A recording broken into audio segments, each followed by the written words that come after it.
Hello lovely people, my name is Emma and today I'm doing a video about the books that are on my want to read list about nature writing that if time and money was completely no object, I would go out and buy and read immediately today. So Springathon started I think yesterday based on when I'm probably putting this video out. Time is a bit weird when you batch film things.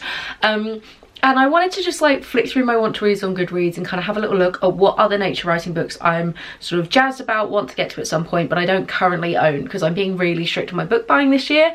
So I won't be able to get around to them anytime soon. Mainly to just like highlight some other potential great reads out there. I've no idea if these books are any good or not, but they're books that I'm really excited about. Because of that, I don't have them physically to hand. I've got a little list on my phone. I probably won't be telling you the authors. They'll be down in the description box below if you're looking for more detail for them.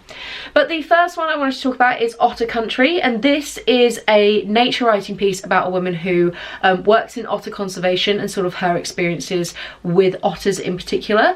I've heard that this is a bit more nature writing-y than like pop science-y, whereas I tend to lean more towards the pop science style of writing, sort of focused on animals. And I know a book Olive read it quite recently and had a good enough time. I think she gave it like 3 stars or something. So this is definitely appealing to me. I love otters. I think so many people do love otters.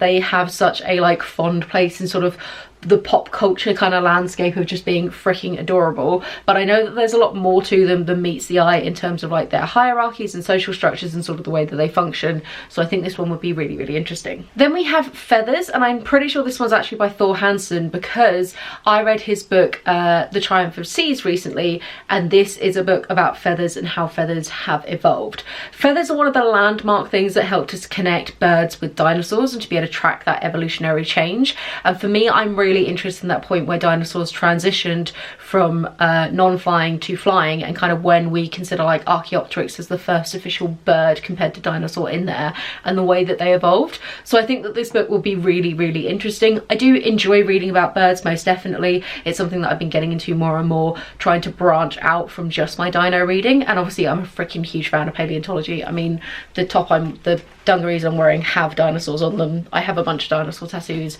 It's a well documented fact on this. So this one's kind of a bit of a no-brainer. The next one is The Forest Unseen, and this is actually looking at one particular patch of, I think it's like a square metre in a forest throughout an entire year, so tracking across the 4 seasons. And I just think this is such a like cool way of approaching nature writing and kind of looking at the biodiversity within our world, but also the like way that it changes with the seasons. Now, I'm almost annoyed at myself for not having this one already, because it'd be such a perfect read for Springathon with the fact that this year our prompts are the 4 seasons, but I'm being super strict with my book buying and I wanted to buy the book group book instead, and I'm already in book debt at the moment. I'm doing this thing where I'm not allowed to buy, for every 5 books that I get off my TBR, I'm then allowed to buy 1, and I'm over. I bought a book and I owe the like universe 5 books already, so I'm definitely not going to get around to getting this in time for Springathon.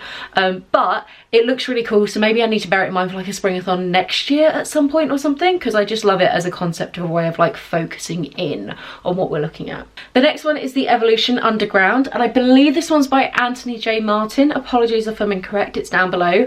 And I read his book, which is it's called Traces or something like that. Again, I will link it down below, but basically it's looking at fossils that are not the bones themselves, but instead are trace fossils that are left behind. So things like footprints or burrows or dung or like things like that, like coprolites. I think coprolites is a term for fossilized feces.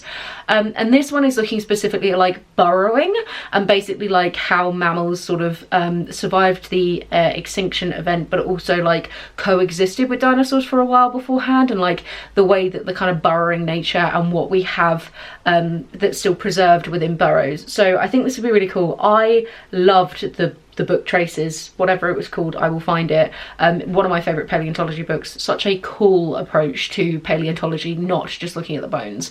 So I think this one's a no-brainer for me because it's the same author. Then there is Feral Cities, and this is looking at the sort of interaction between animals and human beings and the way that animals have adapted and evolved to coexist within our built-up urban spaces.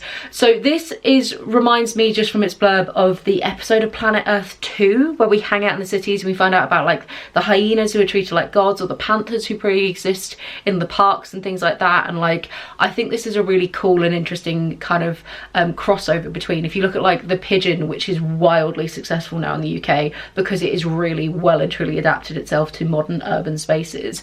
So I think a whole book looking specifically at these adaptations would be really, really cool. So definitely high on my list to try and get to.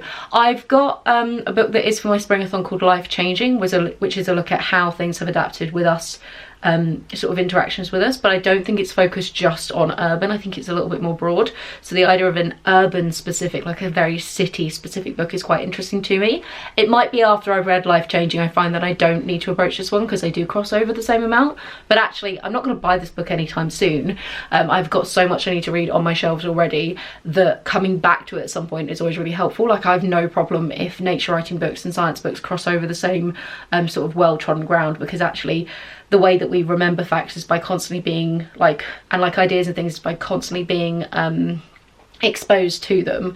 So if you end up reading a similar thing, that's totally okay. The next book is Great Adaptations, and this is a look at like really weird, incredibly specific adaptations that have happened in nature. So things like the star-nosed mole, which has just got like absolutely crazy kind of tendrils coming out of his nose, or like electric eels or things like that.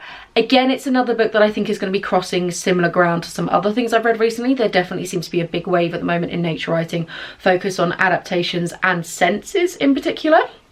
I've read two already, Sentient and Immense World, both of them amazing. So I think this one, both of those mention the star-nosed mole in particular in there. So there's a chance again that there is a crossover. But like I said, I don't think it's a bad thing. And actually, this is different enough that I'm sure there's going to be different adaptations that I'm not aware about that isn't just specific to the senses. So I think it would be really, really cool. And I love me a bit of like evolution and sort of things in this area, because I think it's just so cool how life has managed to find ways to survive in different really intense environments. The next one is a little bit different. I have such a focus on animals in particular in my nature writing. I don't know if you've picked up on that in all of this, but the next one is The Revolutionary Genius of Plants, and I am trying to read more things about plants, and this one in particular is about plant intelligence. Now I know what you're thinking, like, Emma, didn't you read one about plant intelligence recently that was absolutely awful? And like, yes I did. Planta Sapien was a bit of a letdown. But I think that this is an area where there is more to be learned, and so I'm intrigued to try and check it out from a different author and just to see what it's like, because it could be that the author was the one I wasn't a big fan of. So this is the other one that was on my list of like plant intelligence kind of energy, or like not even intelligence as such, but like plant sentience, plants like interactions and experiences with the world, because they are not just these like inanimate things that just kind of blindly grow with no input from the external world, and like they are life that evolved far before any other life, and the ways that they adapt and evolve also dramatically impacts animal life, and like everything's a web that's all connected. So I think it's definitely something that I want to read more about, but Planta Sapien was very philosophy of mind focused, so I'm hoping that this one, The Remarkable Intelligence of Plants, might be a little bit more botany focused. The next one is Tapestries of Life, and this is just kind of like a general nature writing book, but it is by the woman who wrote Extraordinary Insects, Anna Sverdrup-Thygeson, I believe, and so I just enjoyed Extraordinary Insects so much that this seems like an absolute no-brainer. The focus of this is supposed to be like uncovering the life-saving secrets of the natural world, and I think it's just mainly looking at like the ways that we are more connected with nature than we like to admit, and the ways that we are very reliant on nature in different ways. So it's talking about like the collective, like the life supports that we tap into for like food, fresh water, medicine, pollination, things like that.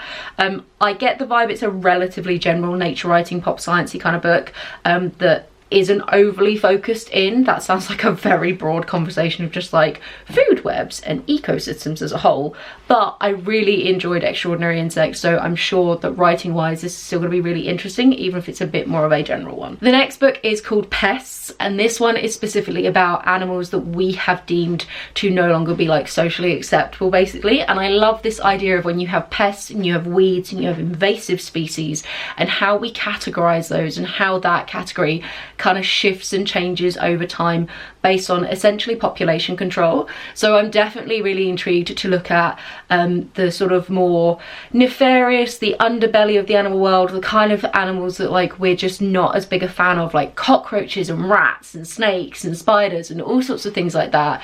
And I think it'll be really, really interesting to see how they fit in, and the ones that are important are the ones that possibly deserve the Pest title. So this should be really, really cool. The next one is the social lives of animals, and I love anything that is looking at the inner emotional life of an animal and really looking at the way that their social hierarchies can function. I read Mama's Last Hug by Franz de Waal, I think 4 years ago now, which was looking at animal emotion, and it had this whole bit at the beginning talking about like how for ages we didn't think animals had emotion, which is fucking baffling to me. Apparently some people out there don't believe that snakes can feel pain. They probably can, guys. Like, pain is an incredibly fundamental feeling. That's kind of crazy to think that an animal couldn't feel that in some capacity, or some kind of negative reaction to external stimuli that is noxious. Anyway, looping back to the social lives of animals, this one, it does what it says on the tin. It's looking at the social lives of animals. The cover often has an elephant on it. I'm assuming we're going to talk about them because they are definitely one that has like a really intense internal social hierarchy that's very matriarchal, which is really freaking cool. And I'm definitely just here for, again, it's less of the like biology, chemistry side of things and more about the social aspects of life on this planet. Then we're kind of going like, everything's been very squishy biology so far basically, or like plant or anything, and now we're going to go a bit more geological, and Mountains of Fire is all about volcanoes. And I saw this in a shop recently and was just like, mate, volcanoes are freaking cool. I want to learn about volcanoes. So a little bit of a weird like off-piste, maybe you could even argue it doesn't technically count as nature writing, but whatever, I'm including it because I'm really jazzed about this book. I think it's only out in hardback at the moment, so I'm not going to be buying it anytime soon, like everything else on this list, because like I said, I'm being really strict with my book buying all this year, being very focused, unlikely to pick up any of these anytime soon, but wanted to bring attention to them because they all sound cool, and this one definitely so. I think it's going to be like how volcanoes form. There's a lot of cultural connections with volcanoes. People have like feared and worshipped them for many years. I'm assuming it's going to talk a little bit about things like Pompeii and stuff like that, so I'm really excited. And volcanoes feature heavily in a couple of the mass extinctions that have happened over the past, so again, right in my wheelhouse, exactly what I'm kind of here for. And then the final one I actually heard mentioned on a podcast episode recently, where the guy, I think it was an Ologies podcast. If I can find it, I'll link it down below, but this one is called Plight of the Living Dead, and it is all about animals, fungi, plants in general that try and take over other animals' brains or bodies in some way. So the classic one that most people have heard about now is cordyceps, which is the fungi that is in The Last of Us, The Girl with All the Gifts. It's been mentioned in multiple different nature documentaries, and it's basically the one that like invades your brain, it's in the insect world. Don't worry, it's not crossed over to humans, but it like makes like bees and ants climb really, really high, and then like these mushrooms burst out of their head and spread their like spores all over the place. But there's other like, this is the kind of big name one, but there are tons more that will like take over people's or other animals like brains or bodies in different ways, and this is a whole book just focused on that.